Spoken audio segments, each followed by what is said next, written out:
get so mad, there's no controlling me. My thoughts get so bad, I'm like, I might grab a bat, I don't know. My wrath, my blood boils over like, oh God, here goes. I lost all feeling from my head to my toes. You said some shit that I can't let go, so just stay tuned for the rest of the show.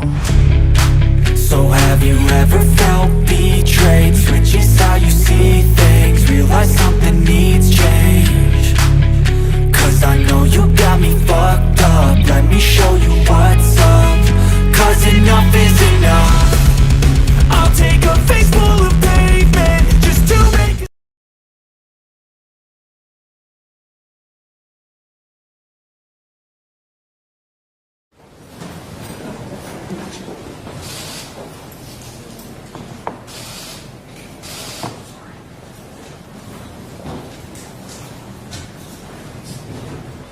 All right, thank you.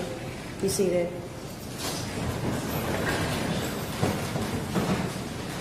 Hey, please report, Your Honor, this is case 2023-06-2034, State of Ohio versus Daniel Schanenberger. Mr. Schanenberger is present today in the courtroom.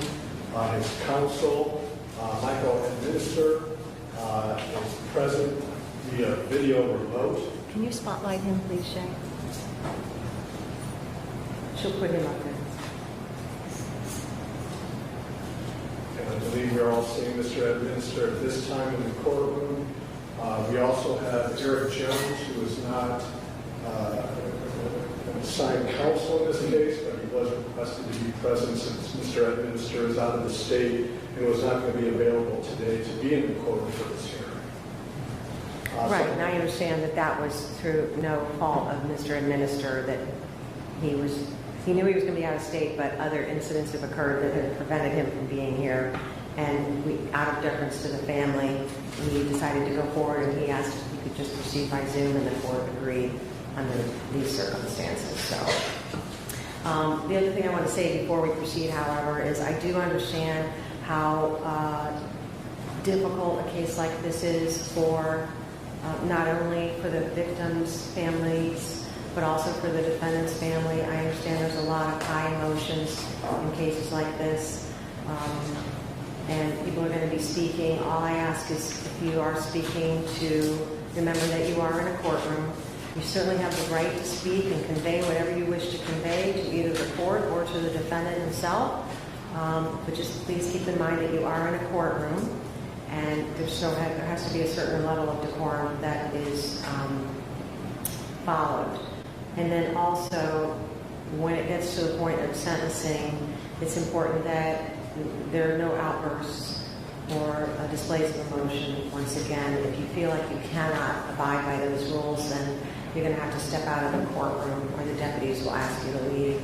And I'm sure you want to be here to support your loved ones, and you don't want to miss anything. So I'm hopeful that everyone will be mindful of that. Also, with the addition, with the exception of the press, who are here with the permission of the court and signed written permission of the court, no one else is to have their cell phones on. So no one in the back should be recording this. So lawyers can have their phones on silence, but in the back, all cell phones must be turned off and put away. And if we see a cell phone, it will be confiscated. Everyone needs to remove their hats as well.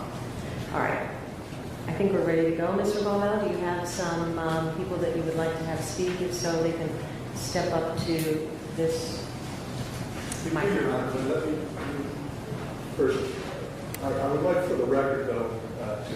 Do you want to say something first? Go ahead. I do, but I also want to make sure that Mr. Schanenberger understands the procedures of having his counsel via video remote, and that he is willing to go forward under these circumstances. Yes. I can represent the court that I met with Mr. Schanenberger via IC Solutions this morning. I've notified his family, and he's indicated to me that he does agree to proceed under these circumstances. Is that true, Mr. Schanenberger? Yes, Your Honor. All right, thank you. And thank you, Judge. Yeah, as you did indicate, there was no trial in this matter. The defendant did plead no contest and was found guilty of one count of aggravated vehicular homicide and one count of aggravated vehicular assault, along with a misdemeanor count of of operating the vehicle while impaired. I did have a chance to review the pre-sentence investigation. Unfortunately, I don't believe that investigation or that written document really portrays what happened back on March 14th of 2023 at 8:30 in the morning. So I think to understand and to put it in context what family members and loved ones are going to tell you, I think this court needs to be presented with some of the evidence and some of the facts in this case as to what occurred that morning. And when we talk about that event, and unfortunately in this court we often use the terms of tragedy and senselessness, but this case took those words of tragedy, senselessness, horrific nature of this case, not only the evidence, but the consequences and the results of the actions of the defendant that day, took those words to a new height, unfortunately, and to a degree that is just heartbreaking. Because this case involves two victims, one being Christina Williams, who did suffer injuries but survived the event, but Tashana Junius, 33 years old, died as a result of the defendant's conduct that day. And I kind of want to go over the events of that day because it was Tashana, and I think you'll hear from her family members that I've heard and have seen letters about what a special, special lady this was, and what a great loss she is not only to her family members, her loved ones, but to this community and to this world. And on that morning, she was doing what she did. She was taking care of her daughter, dropping her off at school, and heading to work. And I'll start out, if I could, you could provide access to the docu-cam here on. And I'll start out with two photographs showing Tashana, which are going to be presented at trial. And this is Tashana here. And then this is another picture of Tashana with her daughter, Melrose, who she had just dropped off at the William Ryder Learning Center on Manchester Road. And that is kind of an elementary school. And this is something she did every morning. It should also be noted that Christina Williams had just dropped off her kids at school as well. So if there's any, I guess, positive note from any of this that happened that morning, is that those children were not in the car when this occurred, because it would be just moments after dropping these children off that this event occurred. To give you perspective of what was happening that morning, these are some Google Map photographs, and this first shows a perspective of coming out of the school driveway, and straight ahead is Manchester Road. And so Tashana would have gone up to that light as with Christina Williams and taken a left onto Manchester Road. It was at that intersection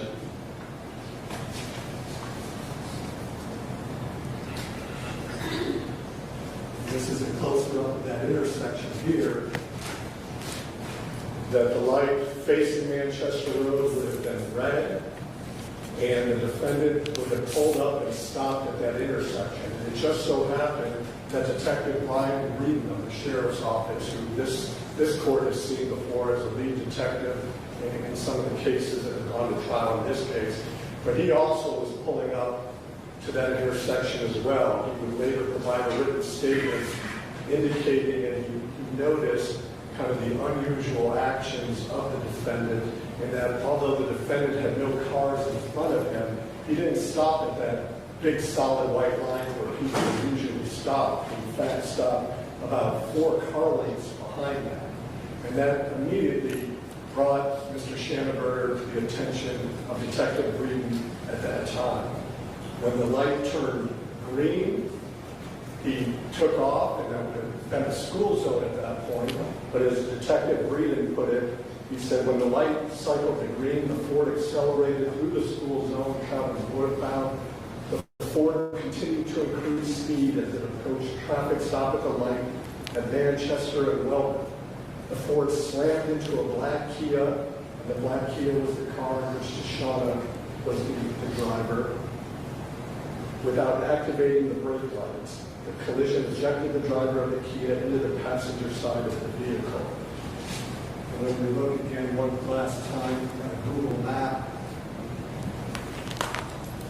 you can see the short distance.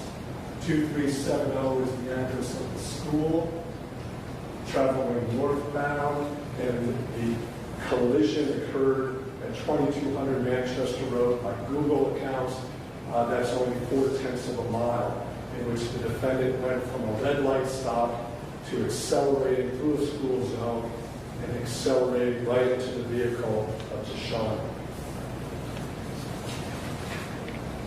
The investigation in this case was excellent. One of the things that the investigators were able to obtain was an airbag control module. And although the speed limit on that road is 35 miles per hour, the airbag speed module from the defendant's vehicle showed that he was traveling at a speed of 59 miles per hour.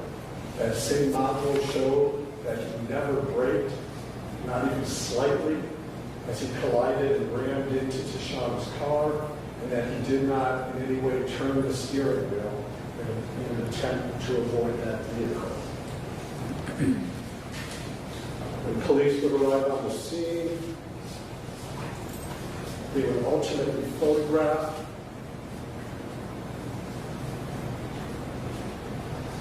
this being one of the photographs, and the white car in the forefront.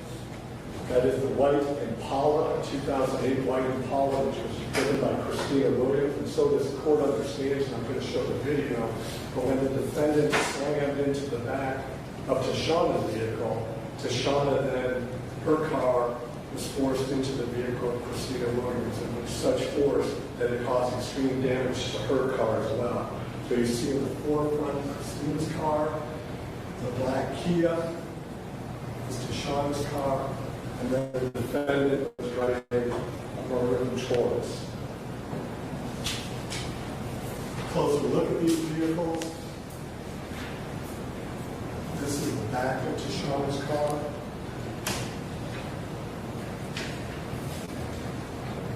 This is the back of Shoshana's car in front of the defendant's vehicle. And then finally, this is the back of Christina Williams. And the damage alone tells you that this was a violent collision. And ultimately, Shoshana died as a result of that trauma. But the video itself, which is difficult to watch, but I think it's imperative for this court to see the video. But one of the establishments that was parked right across the street had a security video camera which caught the collision on camera. I'd like to play that for you at this time.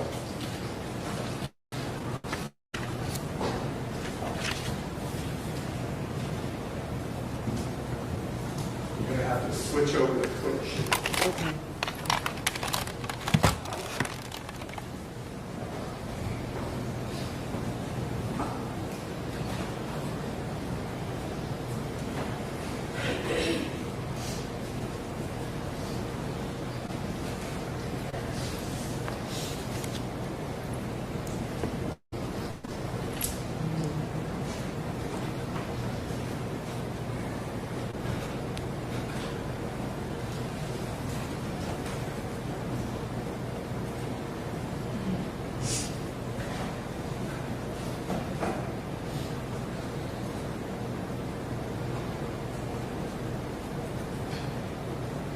Turned red, and then my red went away, so maybe it takes some, it usually does take a... No, you might want to try pressing the button on the, Ryan? Oh, it's red again. There we go. Okay. So this is the camera view outside of the establishment.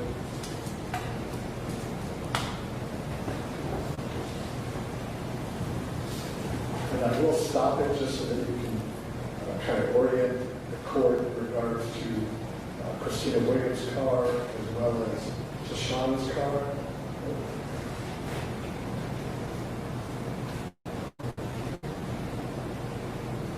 see Christina Williams' car pulling up there, and that will be Tashana's car right behind it. So you can see the white car is Christina Williams' car, and the black Kia is Tashana's car.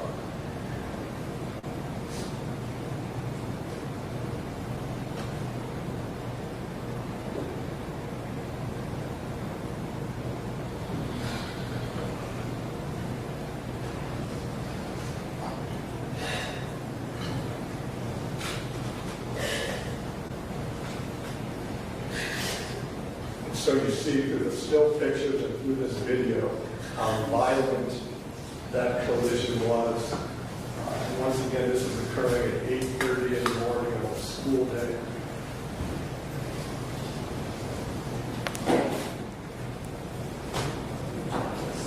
Sorry, Jim. Show you what on video this year.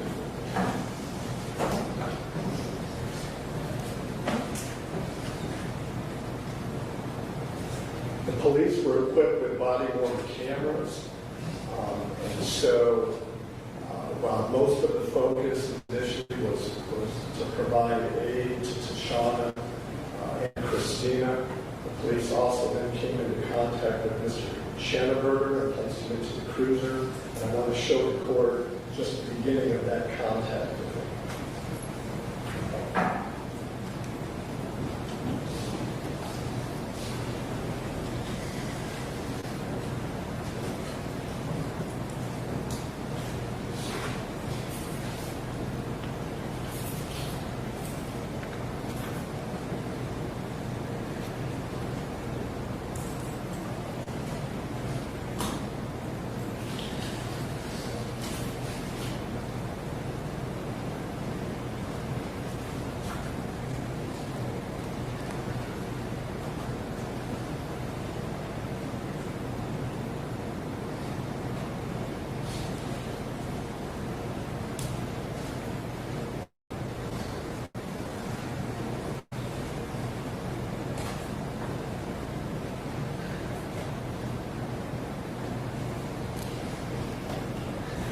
There should be volume on this, Judge, so bear with me. Oh, it's not on this. No. Let me go out and go back in and see if that makes a difference.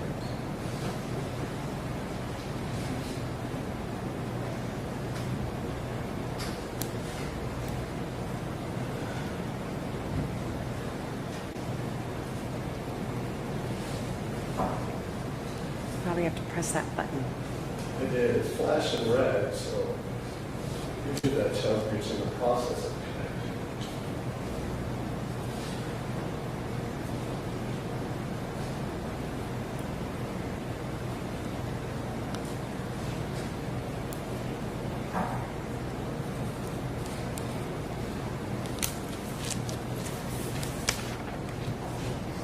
Bear with me.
Judge, why I showed that to the court and why I found it extremely concerning is that this is just moments after that violent collision, and yet we see Mr. Schanenberger with not a care in the world.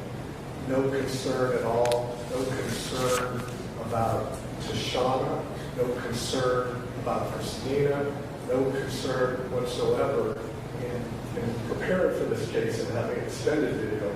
There is not one point where I can find him ever asking about how those victims were doing. Now, whether it's because he truly had no concern or because the drugs were so deeply affecting him, but it's shocking to see his demeanor so shortly after such a violent and lethal collision cause. And we do find out that, yeah, he was under the influence of a cocktail of drugs. He gave a urine sample at 10:34 a.m., which would have been approximately 2 hours after the collision. And in that sample, we find cocaine, we find heroin, we find fentanyl, we find morphine, we find norfentanyl and acetylfentanyl, marijuana, and hydrocodone. He fails field sobriety tests there at the scene. He fails field sobriety tests in the police department. But maybe most telling as to how under the influence he had gotten that morning are videos from the police station after all the testing is done, and after he's just waiting to be picked up from the police department.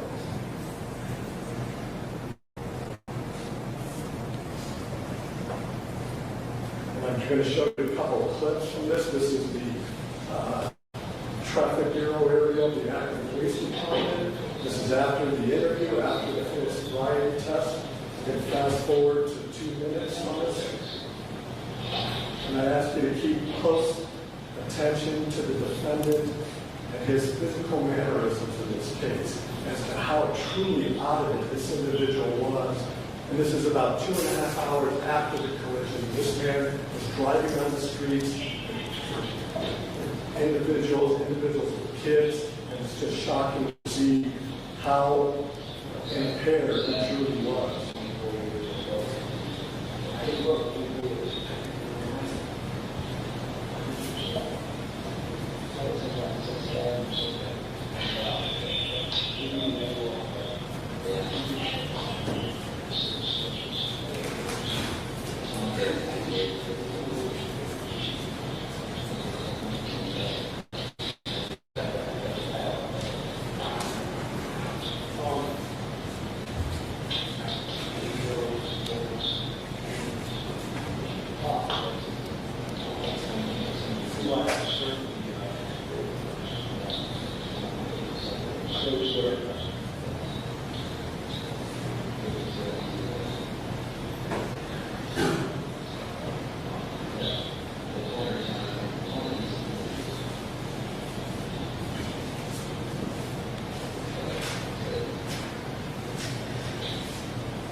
jumping ahead to the 9-minute and 55-second mark.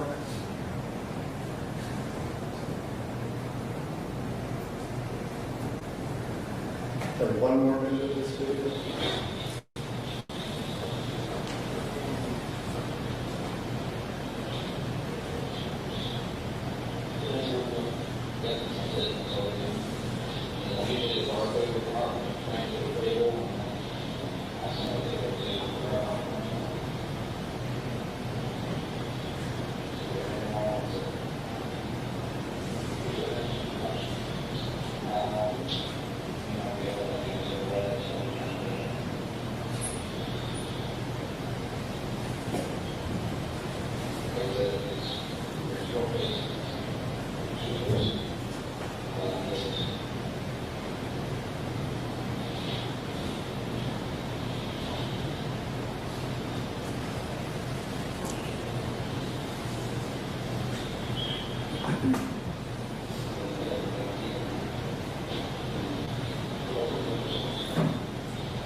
Judge, that's just a small sampling of what we see in Mr. Schanberger, and I wanted to give the court the idea as to the impairment that he was under that morning. I wanted to give the court an idea of the specific facts which resulted in this tragedy, and now I want to give an opportunity to the family and loved ones of Tashana to address this court in regards to this case. All right, let's have him step up here, and then if you could please state your name, spell your name, and indicate your relationship to Shauna.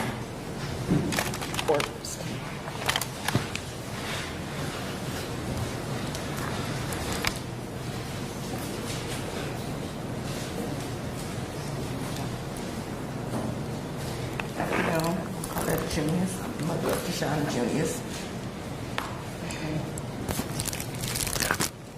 You're her mother, is that what you said? I'm a mom. Just take a breath. It's okay. There's no rush.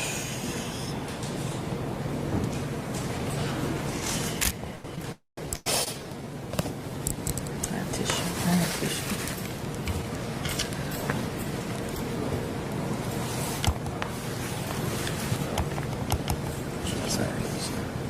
Yeah, it's harder than you think to be up here because no one's supposed to bury their child.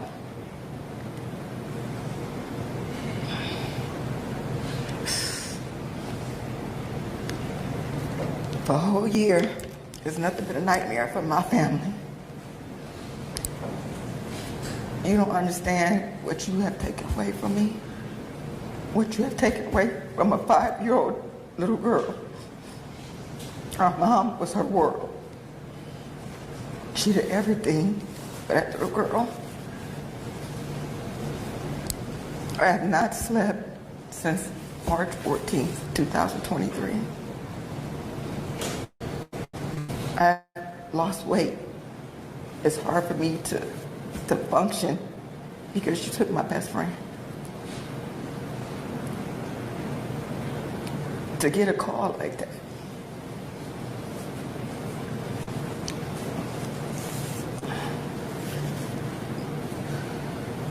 To get a call saying that your loved one has passed. You could never understand. You could never understand that unless you've been through it. And you took that from me, from your actions.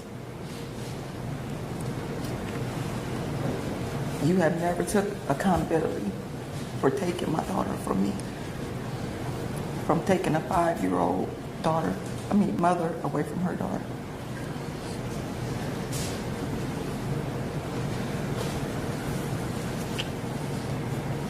She was a nurse. She graduated from Kent State. She was a dental assistant. She was an ordained minister. She had just obtained her realtor's license. She had property. You took all that away from her. She was coming to be greater than she was already, and you took that away from her, from your actions. And it's not going to do it. You have no idea. When I told my granddaughter she was never going to see her mom again, the cry that she had came out her mouth. It was a cry I had to live with every single day. To hear she's never going to see her mom again. She's never going to see her on St. Patrick's Day, on Valentine's Day. She's never going to get to read her a bedtime story anymore. You took that from me.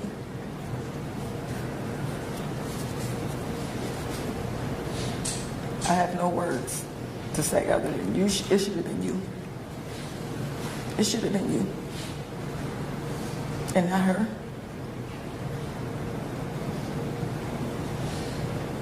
I have no words. I have no words. Thank you. Thank you.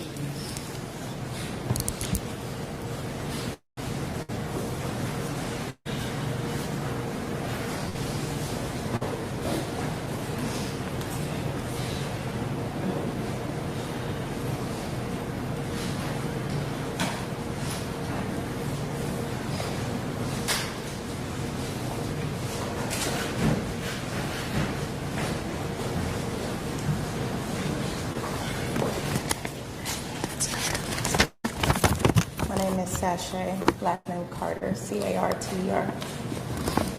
Now, Can you say how you know Tashana? me and Tashana were friends. Are friends still, even after this. I wrote a letter, and I know it was sent to you as well. But even after viewing the video, my emotions are all over the place again. So I'm gonna try to keep it as simple as possible. Trying to find the appropriate word to say to the man who has taken my friend away has been quite difficult for me. Reopening a wound that is trying to heal peacefully has not been possible until he is sentenced and we get the justice that we need.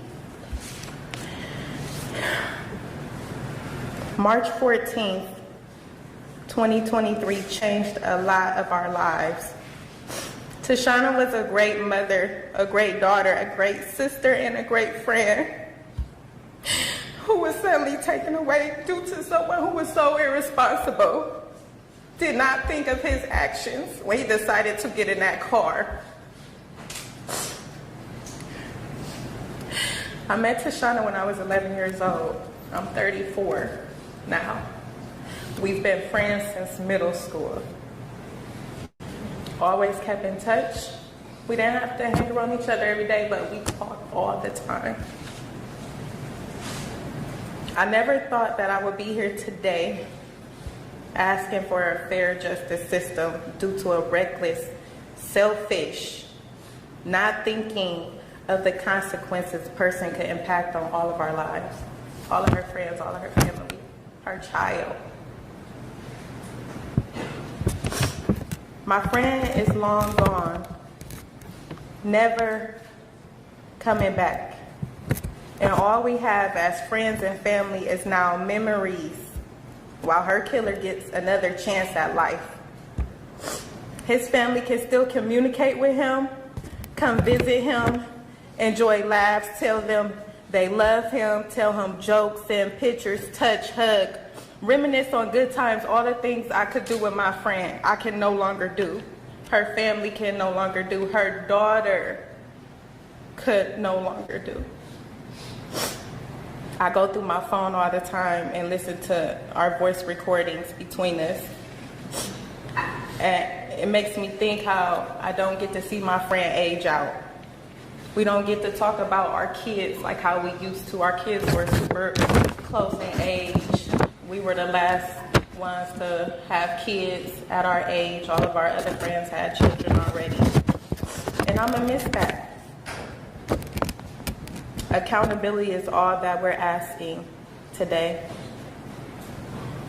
I keep asking God, why did he choose her to be one of his angels so soon? Why not take the person who caused all this hurt and pain on our lives? My friend did not deserve to lose her life because of someone not caring how their day would go. I understand addiction because I work with addiction patients, but that's a choice. It's not a need. Tashana has so much going for herself. She loved her baby Melrose to death. She hugged and kissed her baby, leaving that school not knowing that would be her last time. Tashana meant so much to us, and it's not fair. So I'm pleading today that her killer receives the max sentence, even though the time is still not what is deserved. Understanding the laws, of course. Not only did he take a pure soul, he has caused damage with a baby growing up without her mother. And we all understand motherly love. It's so hard to look at my friend's baby girl without the throat feeling like a lump is in it. I appreciate the time it took you to read my letter, if you did get the chance to read it, to understand how we felt. And I put it as appropriate as I could for the courts because I could say so much more. But you really took a good friend from me, someone I've been knowing for a long time, someone that did not deserve it. You could have went a different direction. You did not have to get in that car that day. She just wanted to be a mom to her child.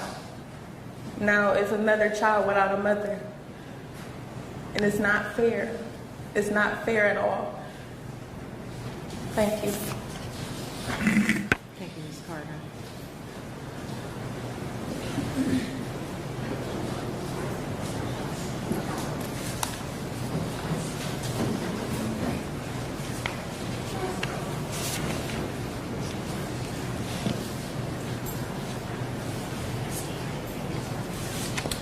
My name is Candace Sales, S-A-L-E-S. I am Tashana's childhood friend. We have known each other since 6th grade. We graduated nursing school together. She was my son's godmother. My son is 15 years old. And because of you, my son is scared to drive. My son do not like to get behind the wheel. My son didn't want to come today because of you. You have took a lot from us. Tashana was in my wedding. Tashana had every milestone with me. We could go months without talking, and we could talk right back like we never left. It was 4 of us. It was Tashana, it was Stephanie, and it was Brooklyn, and it was myself. You took on our closest friends. You took everything from us. Tashana was a mother. She was a great nurse. When it came to your credit, she wanted you to do everything good.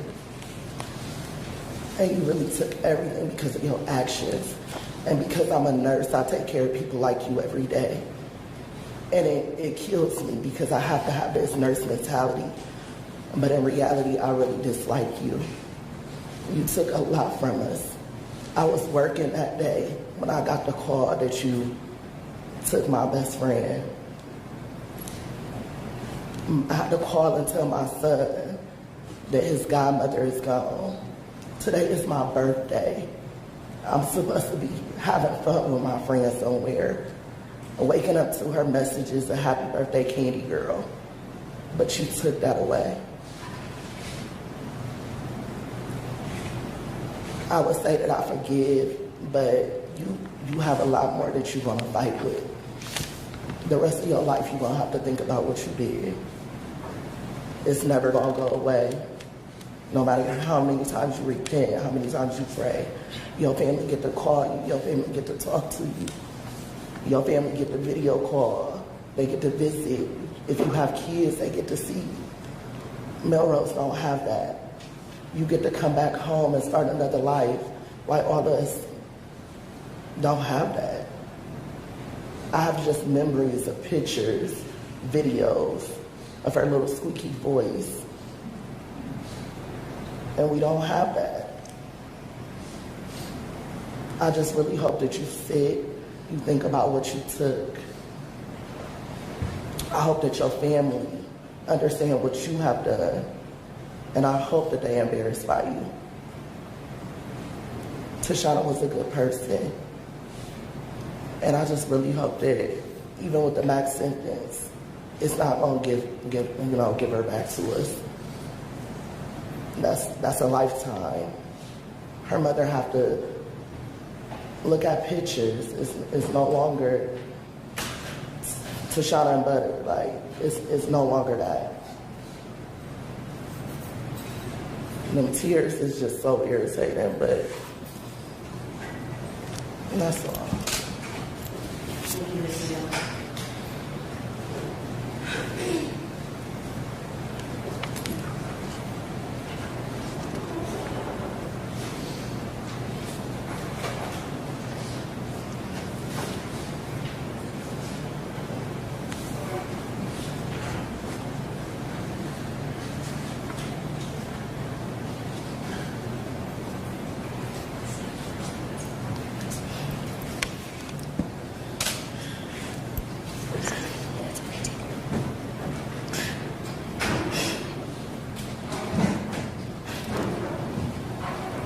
It's okay.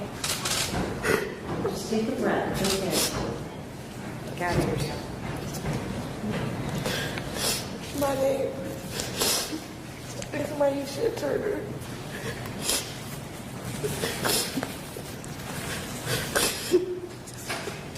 Tell me your name again. Maisha Turner. Turner. And how do you know Tashana? I'm Tashana's first niece, first everything at this point.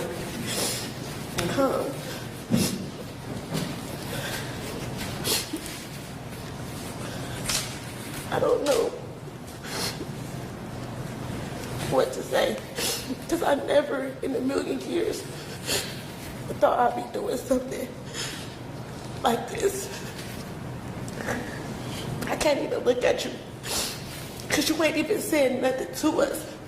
Not sorry, nobody, nothing, just not even apologize, because you can't even get her back. I'm so angry. It's okay. She meant the world to me.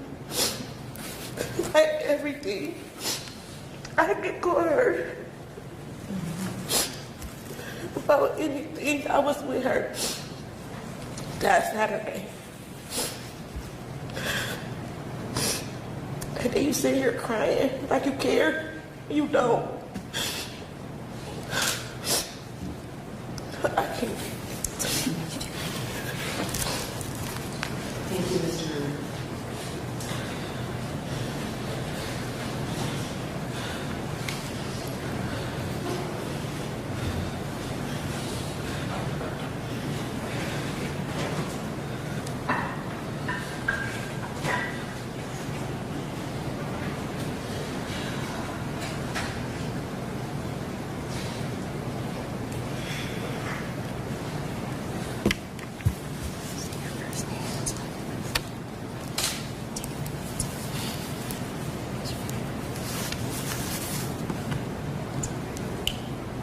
Take a breath.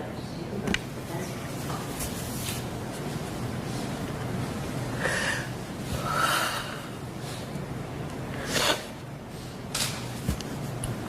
My name is Kiana Moore. And I'm Tashana's sister. Sister? Her sister?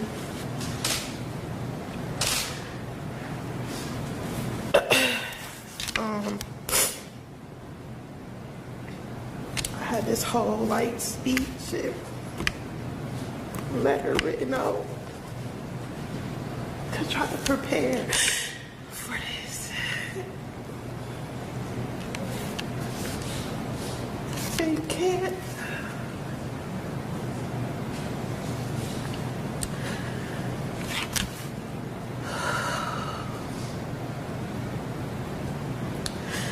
My sister was so special to us. her daughter. She loved her family. She loved her friends. The last time I saw my sister, she came and got her hair done the weekend before this accident happened. The last time I saw her was in my salon, and I did her hair.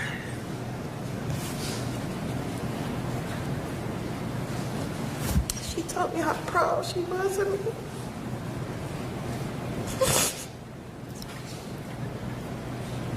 She told me she loved me and she was happy I was doing what she know I was good at.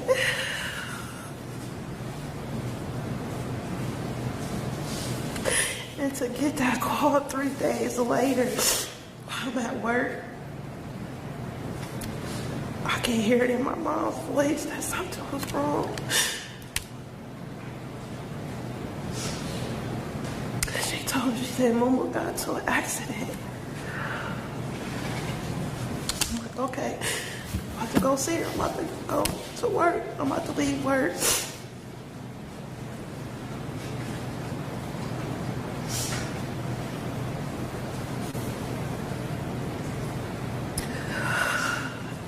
Just for her to stop me in my tracks and tell me that she was killed.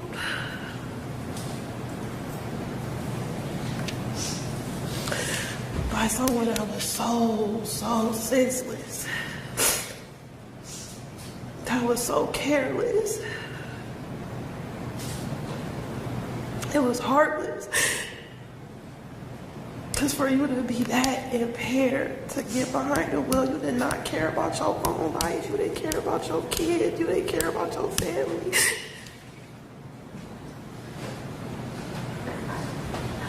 If I could just push my sister's car the other way. If I could just make her go another route. If she could have overslept anything, I try to think of anything.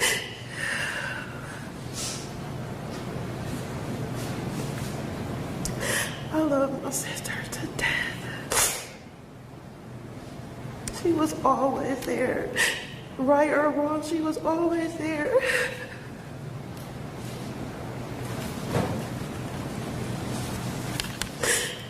I had to buy Melrose a blanket with her picture of her mom on there. Cause she never can hold her mom again.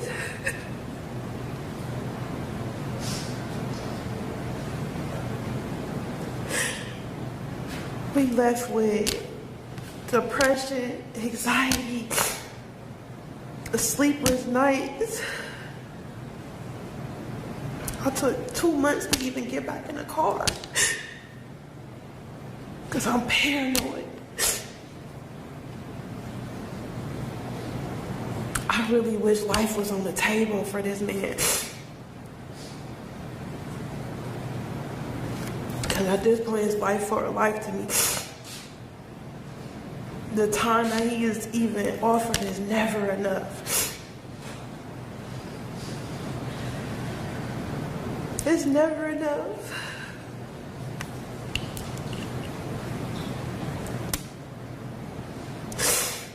This man has shown no type of compassion and no type of remorse.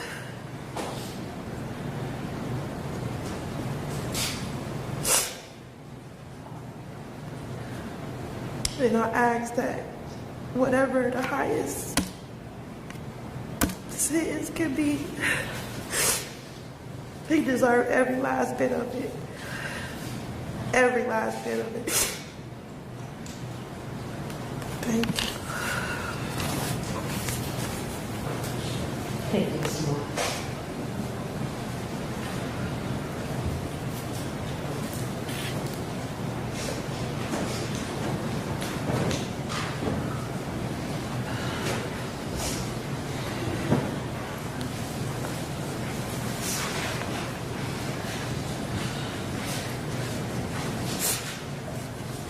Can you just call a bit forward? Didn't think of it. Aisha Brown. I'm her best friend. I wrote on my phone. Is that okay? Yes, just, she has to take down what you're saying, so don't read it too quickly, okay? Okay.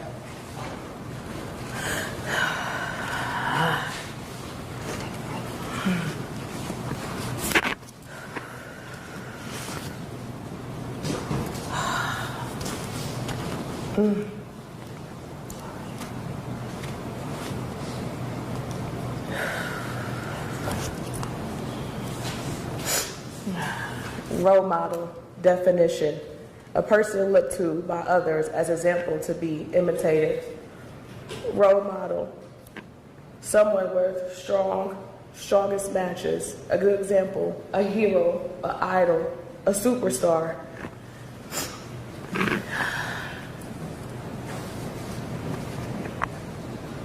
Best friend, definition, someone you can trust with your life, who has seen the best and the worst of you and will be there whenever you need someone to talk to. Where do I start? You took a role model from me. You took a true best friend. She was a superstar. She was a daughter who you would be proud to have. Her accomplishments, her goals, she made her mother so proud. An amazing, gracious, honorable mother to her only daughter, Melrose, a deserving, fearing, wisdom, trustworthy sister, a goddaughter, truly from God. The impact you have caused, the hurt, the pain, the disgrace, the unbearable loss, the heart shattered.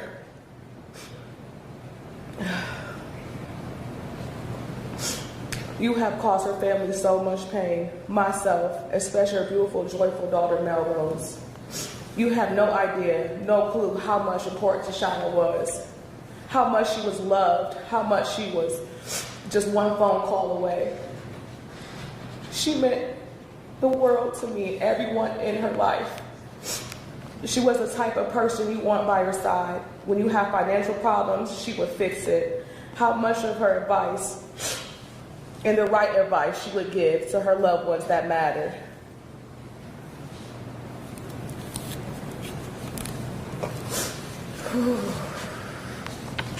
My best friend Tashana mattered.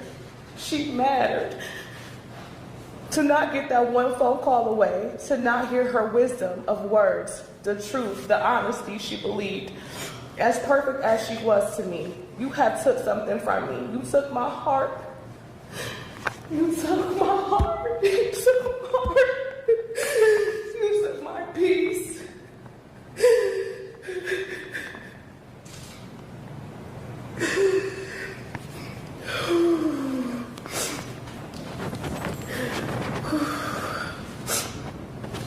You took the only thing that mattered in this world. You took that one call away from me. I will never, ever get back. I have to be strong, being her best friend. The one who was there at all of her daughter's birthday parties, her Christmases, her Thanksgivings, front and center. I am that friend who talked to her about her so much highly in respect for my love dear friend Tashana. Her laugh. Her laugh. I miss her laugh so much. I miss her laugh. Waking up every morning, and I mean every morning, saying, "Good morning, beautiful."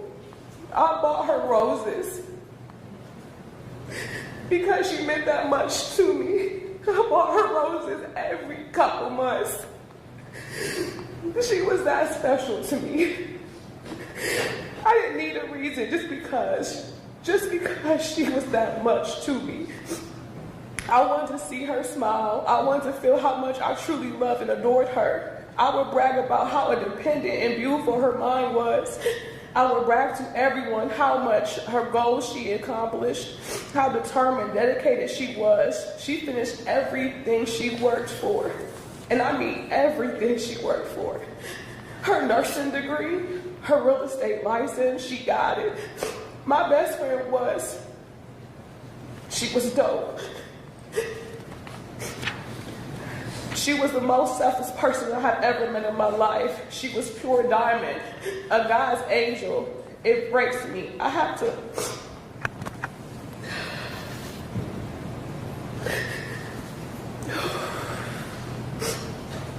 look into her mother's eyes.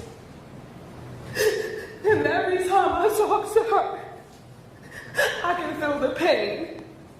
The loss of her amazing daughter not being in her life. All I can do is make mommy laugh, then cheer her up. Can you imagine looking into Shauna's mother's eyes? Her daughter, Melrose? Because I do, as her best friend. And I bet you can't. You have not once did. But me, her best friend, looks at them with sorrow, with burden, with the pain that I had. I'm her best friend. She was my everything. She was a light in the sky. She was a fresh coffee in the morning. She helped me in so many ways as a mother of 4. She has taught me to be the best and do the best every single day. My best friend Tashana strived for greatness because she was great. She was great. God made her that way. I wish it was a dream. I just wish it never happened to my best friend. Due to your senseless actions, your senseless, cowardly actions, you have cost that one phone call away. For me, for her brother, her mom, her sisters, her best friends, importantly, her daughter Melrose, who she gave the world to, who she cherished and made her an even better woman. Melrose is her pride and joy. She is the kindest, sweetest little girl. I'm doing good. She remembered everything about her mother when she would read books to her. When she would read books to her, lay next to her every night. Melrose is an image of her mother, and I'm so grateful to be a part of her life. But to know that she will remember laying in her bed with her mom, how her mom's smell and touch was, to know she cannot get that back breaks my heart. It breaks my heart. Got a little bit left. Okay. Jesus. I want you to remember every day of your life you get to live on this earth while my baby and her family suffer the loss of Tashana. I want to say to her mother and her brother, I truly love you both for accepting me in your lives, for letting me be a part of your family, for loving me and calling on me. You have no idea how much it means to me. The laughs we shared, the meals we ate together as family. Mom, my dearest mom, I love you. I love you more because you brought Tashana into this world. Without you, there wouldn't be her. There wouldn't be the friendship we shared.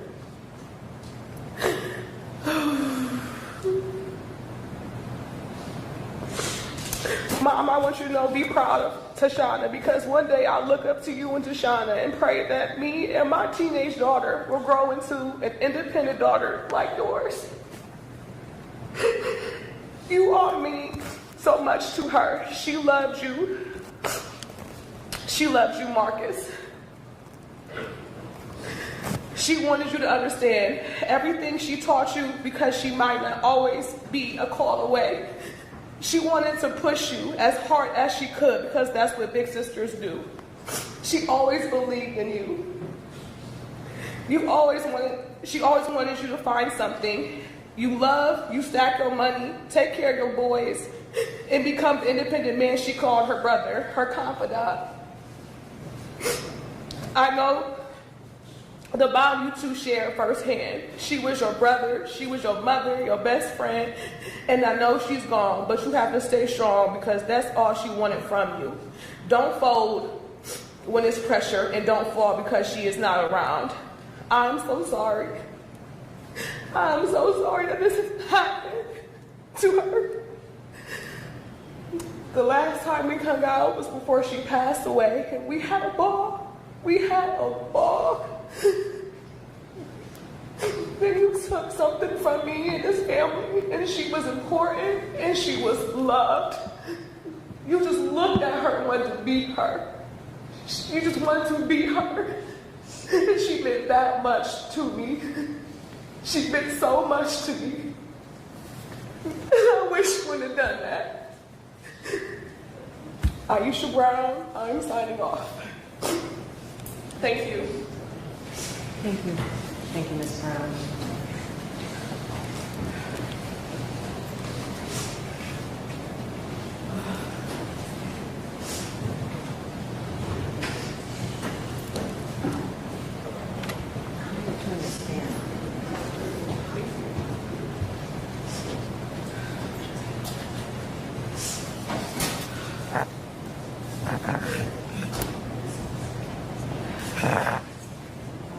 Please just state your name and how you knew Tashana. My name is Morgan Johnson. Tashana was my friend, and she's the aunt to my 2 children.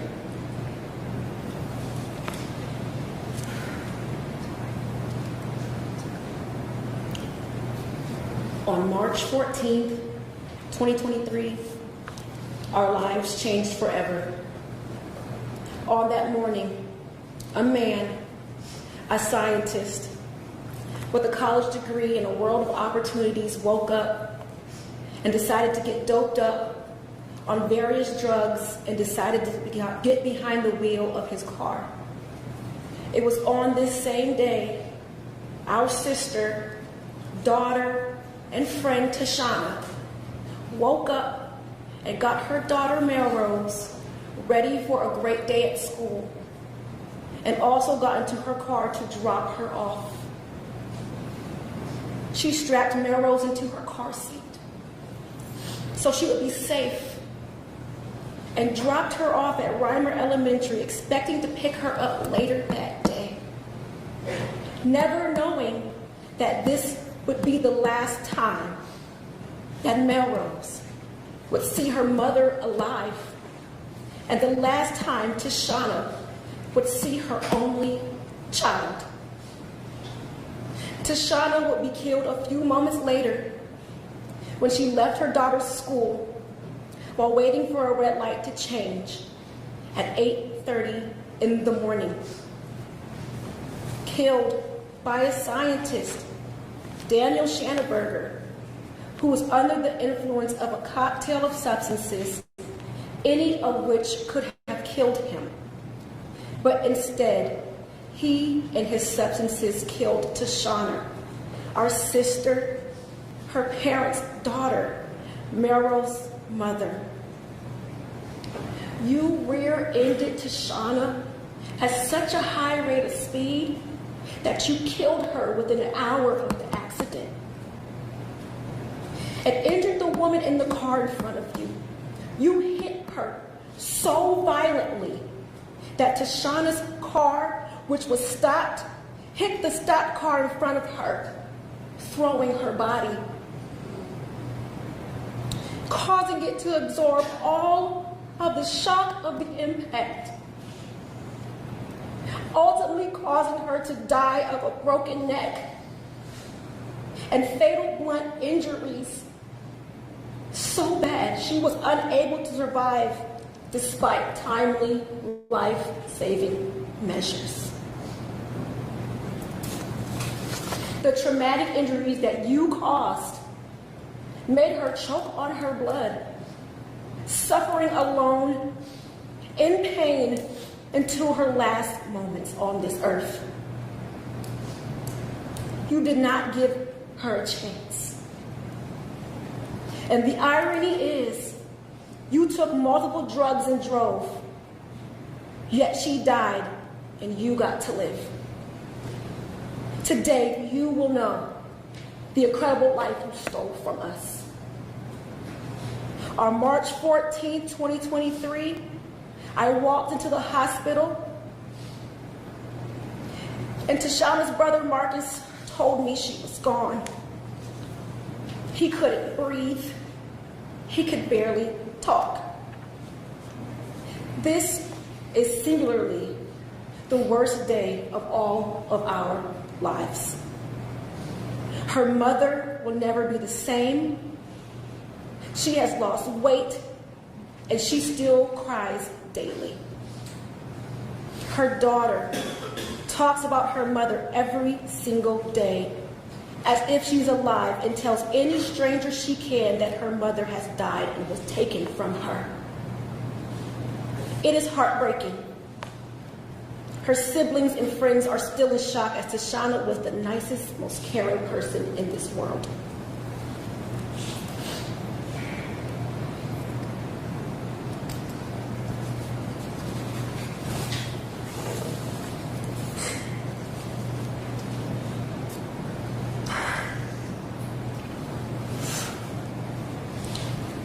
There are no words to describe the turmoil, the pain, and the uncertainty of the last year of our lives without Tashana.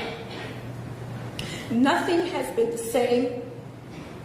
Our happiness, our peace of minds, our view on the world has been negatively impacted every day since we were told she would never wake up, walk, talk, hug, or love again.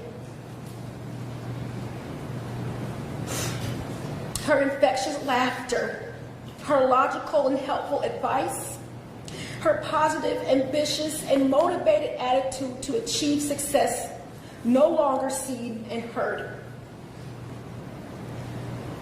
She was the most supportive person with the kindest and caring soul, a college-educated woman, a business owner, elevating in her career, a dedicated and loving mother, gone way too fast and way too soon. There is not a day that goes by that we don't look at her photos, visit places we used to go, look at her belongings where we don't feel that same pain all over again. A continuous cycle of heartache and disbelief. The pain of losing someone so innocent and undeserving of the death she endured is unfathomable. She was a loving mother with a beautiful daughter who simply was being a phenomenal mother that she strived to be. Taking her child to school to learn and grow, only to be taken from her life in the most disturbing and tragic way imaginable.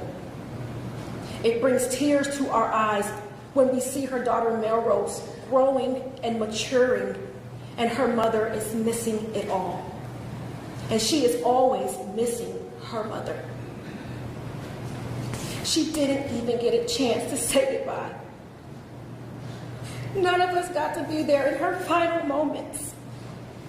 And the thought of how she suffered until her last breath weighs heavy on us each and every day. And the trauma of this ordeal is always present.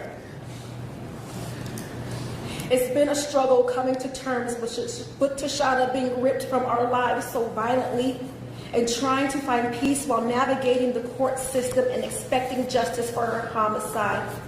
It has been mentally draining and emotionally challenging.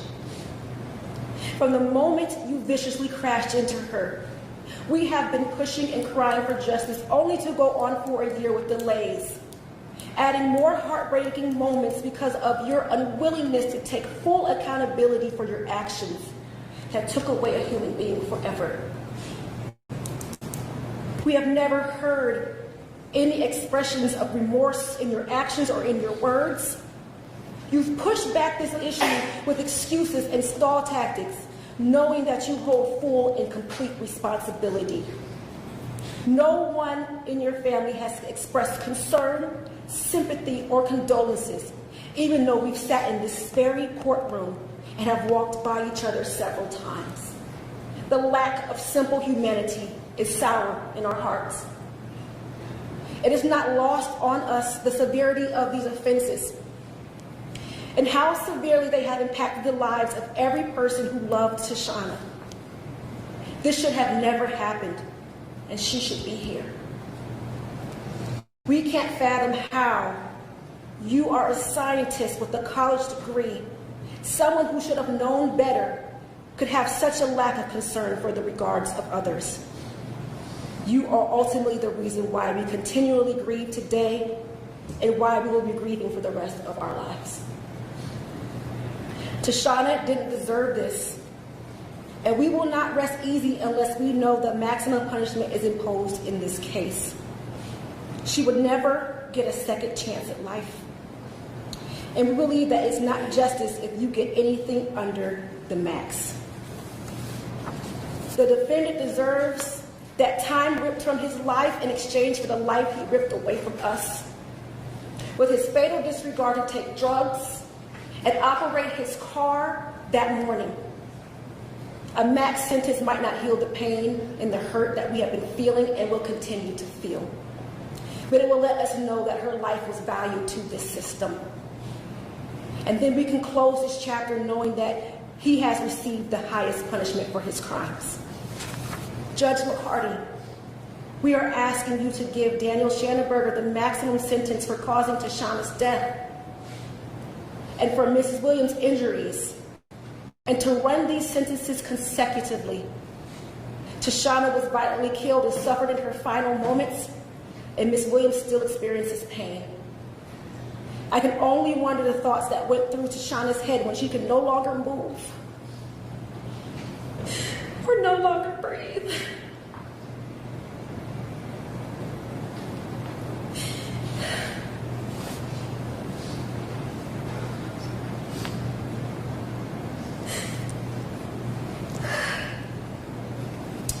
She was awake and had responded to Deputy Breeden, who checked on her after the accident.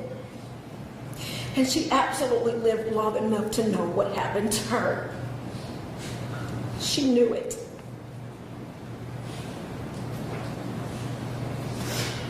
Tashana's body absorbed so much force from Daniel Schanenberger's disregard of her life that Tashana allowed the other victim to be here and living today. Even in death, Tashana helped to save a life. For these reasons, we think that the sentences for both charges should be taken into consideration and ran consecutively for the maximum sentence in this case. This is our request of you, Judge McCarty. Please hear our cries for justice. Thank you.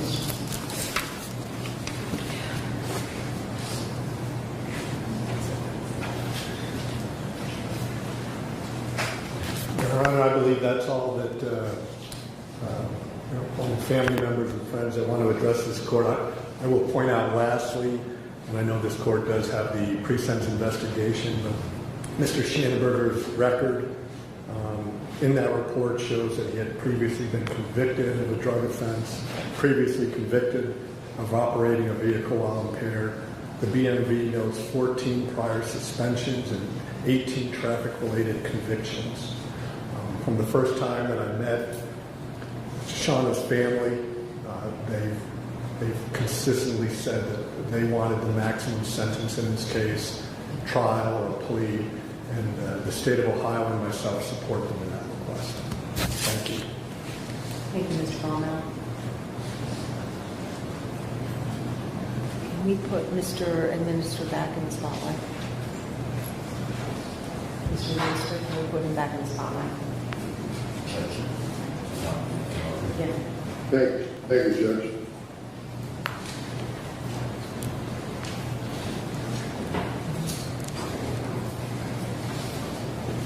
Okay. Go ahead, Mr. Minister. Thank you, Your Honor. May it please the court. First of all, thank you for providing me with the ability to review the pre-sentence investigation beforehand. I'm certain that you've gone through it thoroughly and carefully, and I don't believe that it is exactly as Mr. Baumel has stated relative to the number of suspensions. However, Be that as it may, my client and his family are here to accept responsibility, to accept your sentence, and we have some individuals that like to address the court also. Okay. Let's have them come up. Mr. Shanford's mother. He's going to sit back down. Let's have you come up here, ma'am.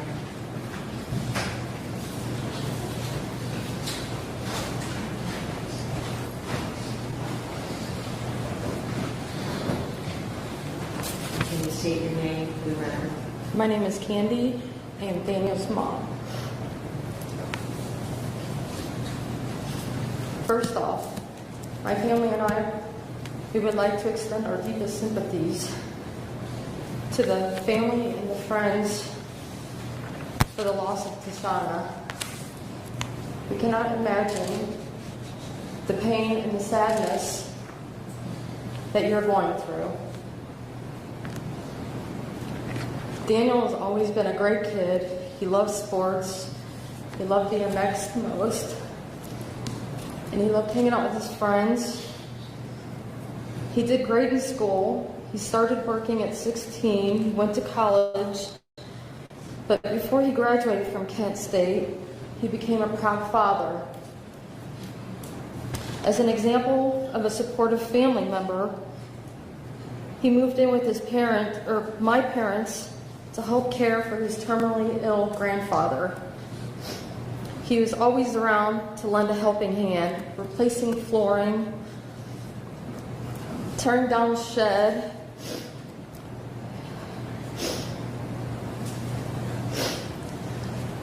he added stair rails for his uncle, and he helped build furniture for my mom, his grandmother. These are just some examples. Dan graduated where he majored in pre-med and chemistry with concentration in biochemistry. While he had lots of achievements, he also had back problems that resulted in surgery, where a rod and 6 pins were placed in his lower back. We were concerned with how his back was healing and how he felt.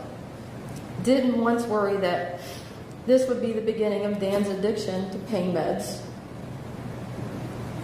He has been fighting this battle on and off for several years.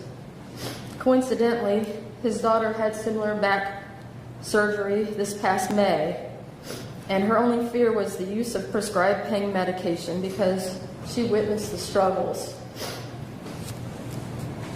During Dan's incarceration, we have witnessed a transformation in Dan with all the classes and counseling that he had voluntarily attended. This scientifically educated person also found the spiritual side by attending Bible studies and encouraged other inmates as well. What Daniel did was wrong, horrific, and beyond heartbreaking for the victims and both families. There is no winner in this situation, and Daniel is taking responsibility and understands the seriousness of his actions, and we can only hope for continued progress. I can tell you throughout his battle, Dan has always been a big part of our and his daughter's lives.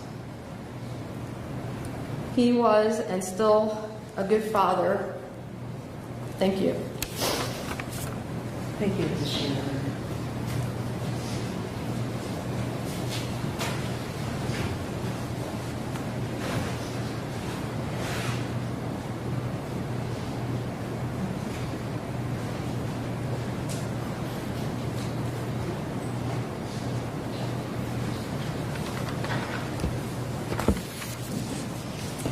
Go ahead and state your name and your relationship to Mr. Shannenberger, okay? My name is Brooke Shannenberger and I'm Daniel's daughter. You're his Daughter.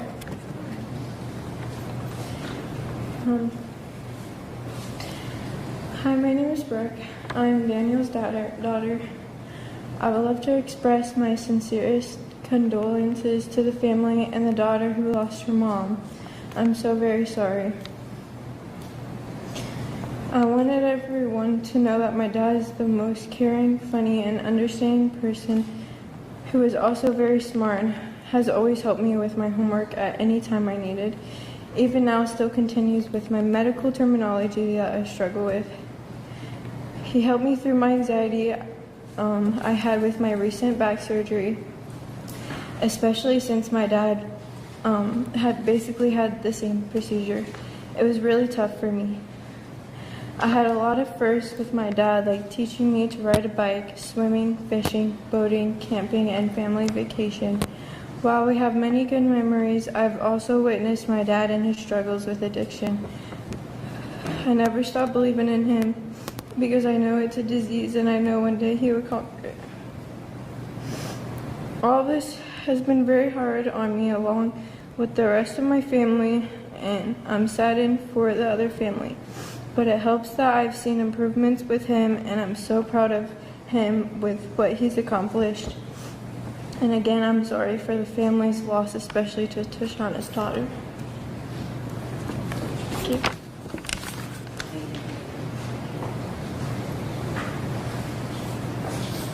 May we hear from Mr. Schanberger at this point, Judge?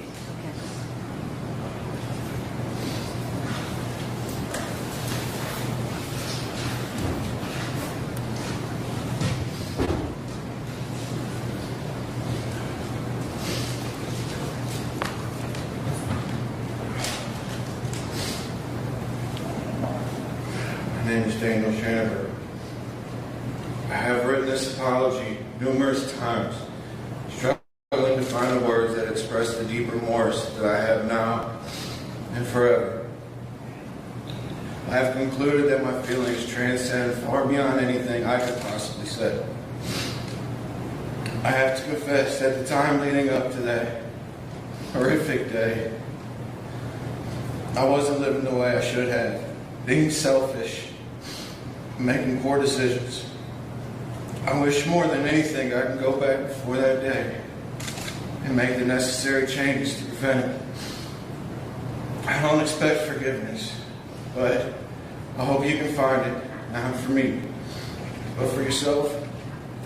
In my pursuit to repent, I've spent a lot of time trying to learn about forgiveness. I've come to understand that forgiveness is more for the benefit of the forgiver than the forgiven. It serves to avoid becoming consumed by anger and resentment, preventing any more pain that I have already inflicted. It is a choice and not an easy one, and I struggle every day to forgive myself.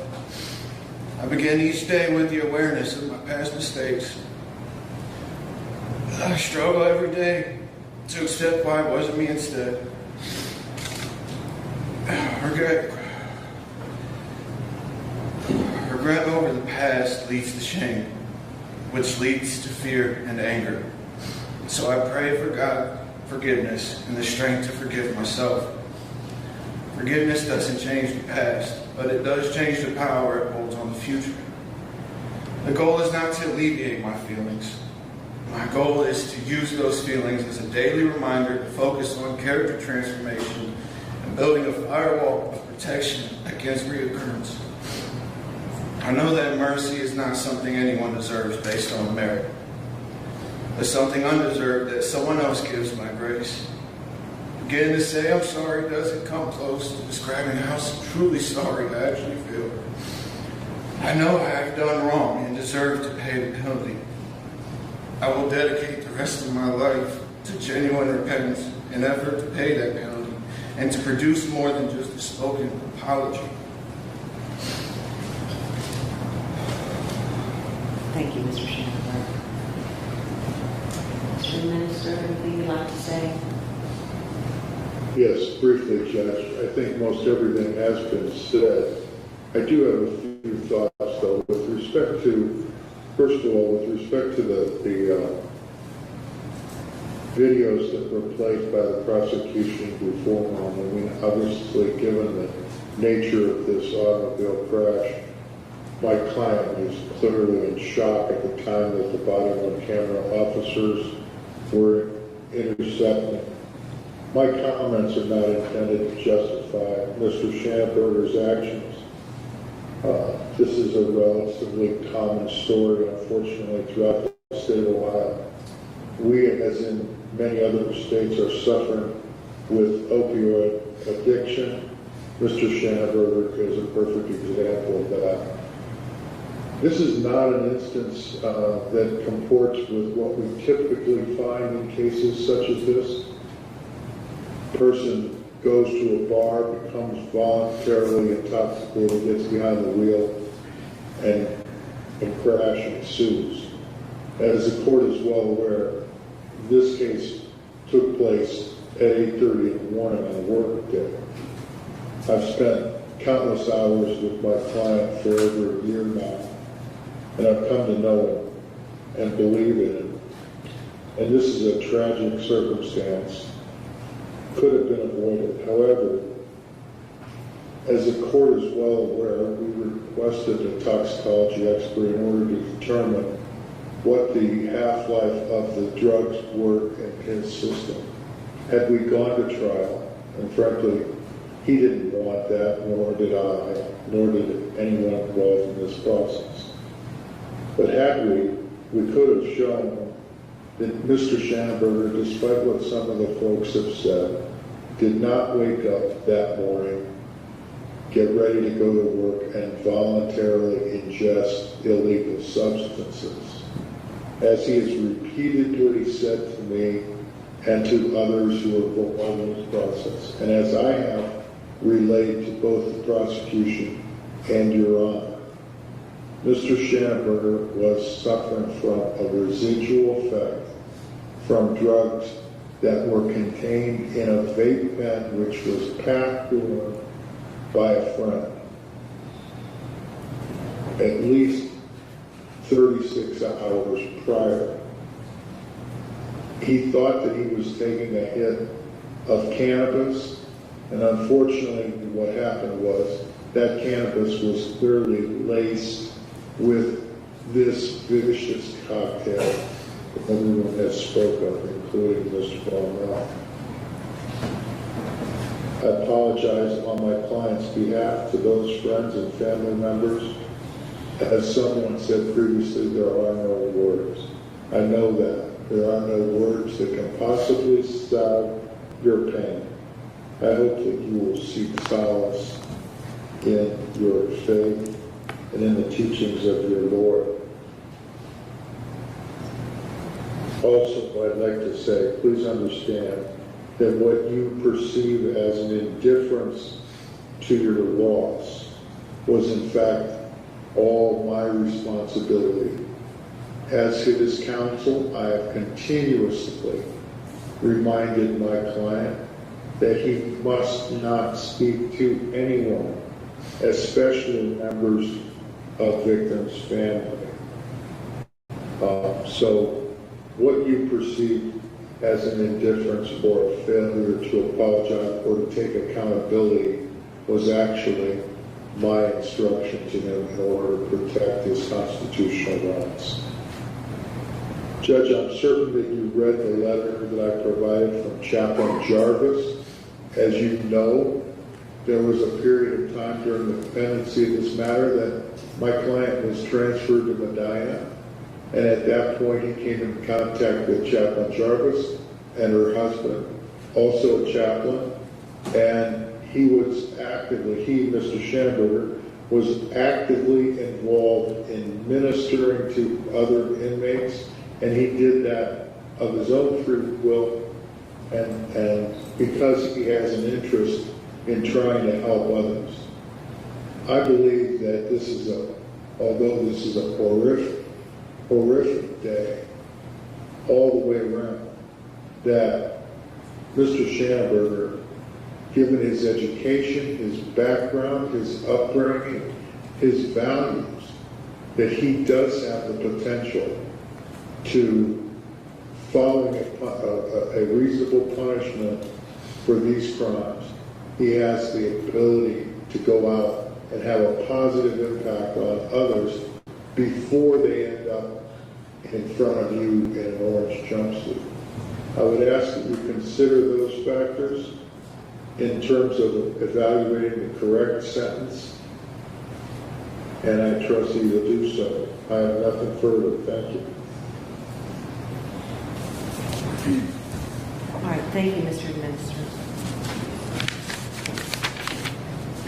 So the court has reviewed the pre-sentence investigation. I have met with the prosecutor and defense lawyer multiple times over the course of this case, and so have heard continuously about how things have progressed and the positions of the parties, and learned about the families involved as well. And so before I pronounce sentence, I do want to say that I really want to thank the family, both families, for sharing so much. In particular, for sharing so much about Tashana.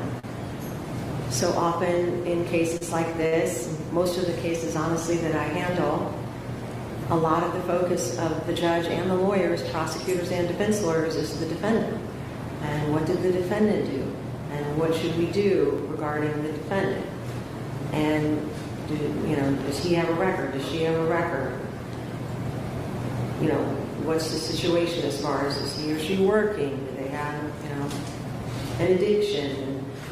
The system's just kind of set up that way when we resolve those cases, that's what happens. Of course, there's victims in many cases, and of course, I hear about their positions, but often I don't hear much, and I really don't learn much about the victims. Maybe, they are okay with probation, they need this much restitution, but I don't ever really hear much about their character or their qualities, their personality.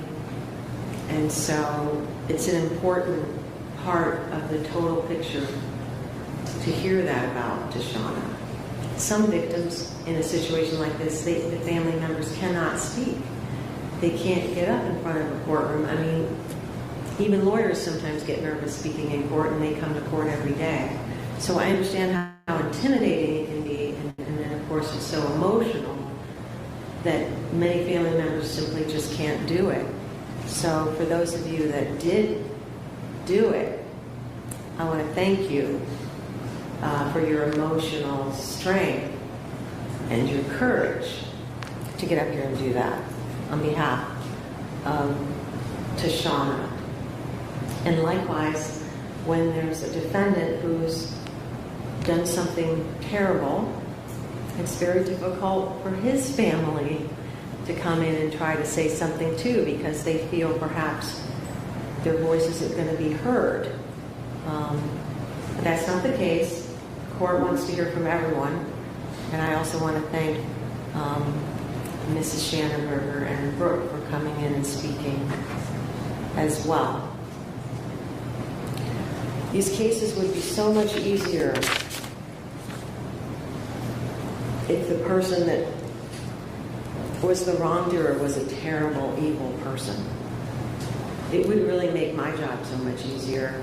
And I think in some ways it would be easier for the victim's family because of the anger and the, very harsh feelings that you have towards the person that stole your loved one. But, our world is not black and white. It's gray. And we have a man here who, I believe, not discussing his actions, but just based on the other things that I've heard, is a man of good character, who has a family, who loves him. And so I just want to note that I don't feel that you're evil or a monster. I just want you to know that. However, I'm not judging you as a person.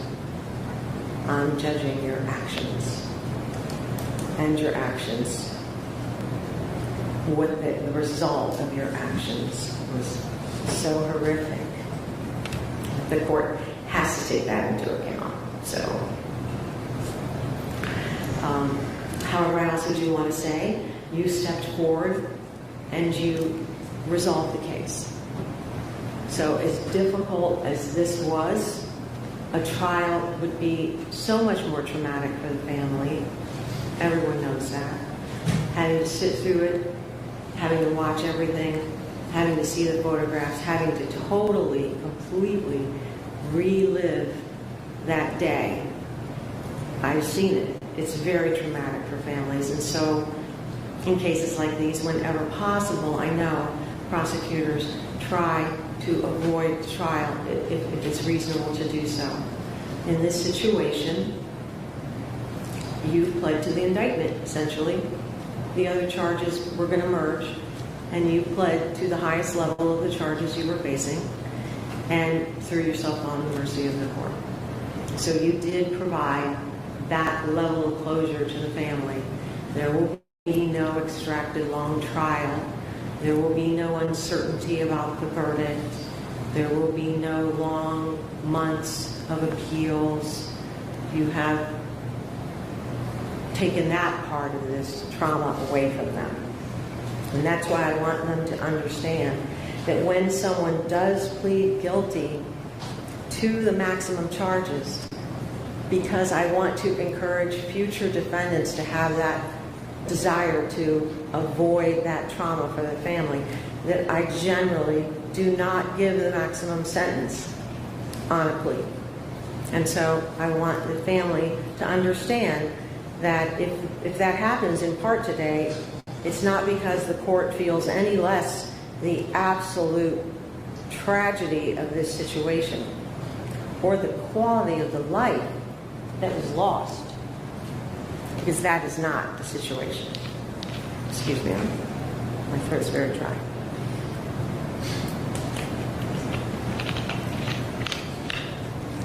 It is simply practically acknowledging that it's a good thing to have closure, and it's a good thing for someone to accept responsibility, and the court does take that into account. In fact, honestly, that is the only thing here that is preventing me from giving the absolute maximum consecutive sentences. Despite your good character, and despite your family loving you, and despite you have some record there, you do, but it's not as horrific as others. Despite all of that, that really has no effect on the court. It is the fact that you accepted responsibility is the sole reason that I'm not giving a total maximum consecutive sentence. However,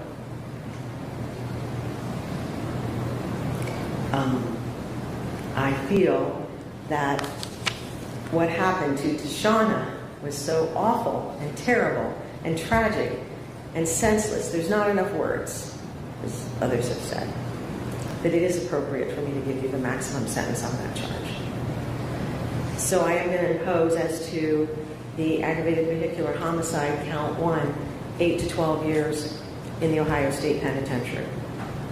As to the aggravated vehicular assault regarding Ms. Williams, who I'm sure is going to have her own struggles and probably has her own guilt because she didn't die, and yet she's suffered a horrific loss as well. And I didn't hear her voice today, but I'm sure this has been every measure of traumatic to her physically and emotionally. I will sentence you to 2 years in the Ohio State Penitentiary, and I will run that consecutive to the 8 to 12 year sentence. On the misdemeanor, I will impose the 180-day sentence and the mandatory fine of $525. I will have to, by law, give you a mandatory lifetime license suspension as to count 1. And there's a, I think, 2 to 10 year suspension. 2 to 10 year suspension on count 2. And 2 to 10 suspension on count 2. And why that's happening, but just make sure you mute everybody, I guess. 1 to 7 year suspension on count 3. Those suspensions are all going to run together. And so you have the lifetime suspension, which is a hard 15 years, meaning you can't even consider asking for any sort of privileges until after you've served 15 years of that. And there's no guarantee that, it wouldn't be me, I wouldn't be the judge here at that point, but there's no guarantee that that any judge would ever restore your driving privileges. Now, I personally believe life is sacred, and we've lost a life here, so this is a total loss to the community. I agree, not just his family. It's a loss to the community. But you didn't die in this accident. That tells me there's a reason you're here. And I hope that reason ends up being what the chaplain from Medina County Jail said, and that maybe you're thinking, is that you can redeem yourself. You can teach others, you can help others to avoid the seriously difficult, bad choices that you made that led you here. That's the only real good I see coming out of this. There's no other good.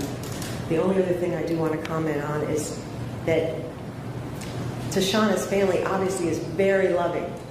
And so I know that they will wrap themselves around Melrose. And so I want to express my, sympathy about what's happened, but I also want to challenge you to do that. Not just for each other, but also for the girl who lost her mother. And so I'm going to also order that you pay the cost of this prosecution, knowing that you're going to be incarcerated and indigent. I will issue a judgment for that amount. I will not allow that to be collected at a rate greater than $5 a month. Obviously, eventually you're going to pay that off, but while you're incarcerated, it will allow you to keep money in your commissary and function without the clerk taking every penny every month. I'm not going to allow that to happen, but we'll get that money over a period of time. There's also, is it a mandatory fine on the F2 that I have to impose?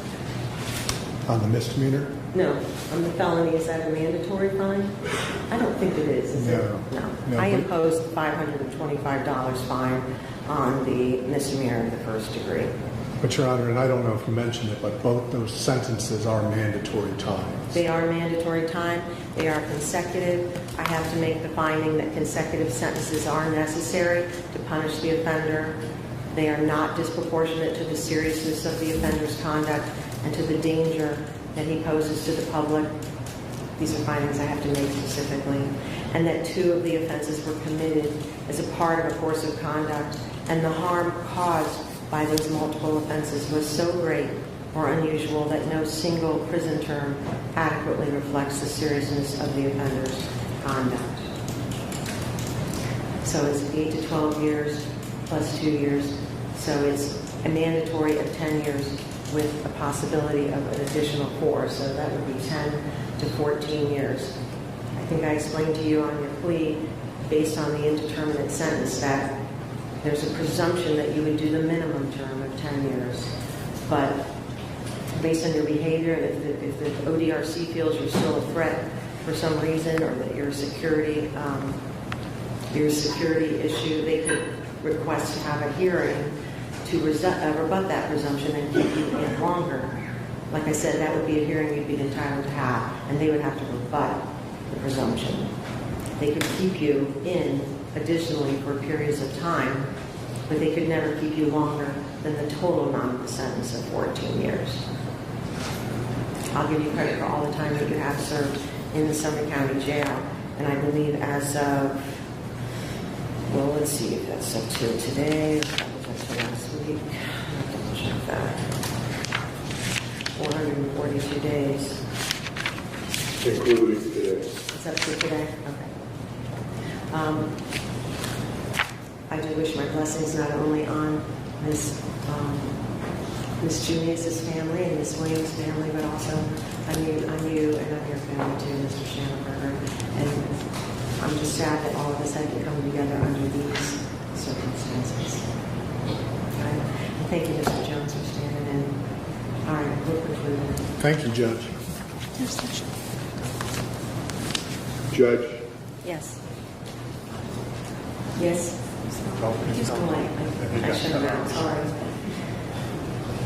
I don't think she's going to call back up.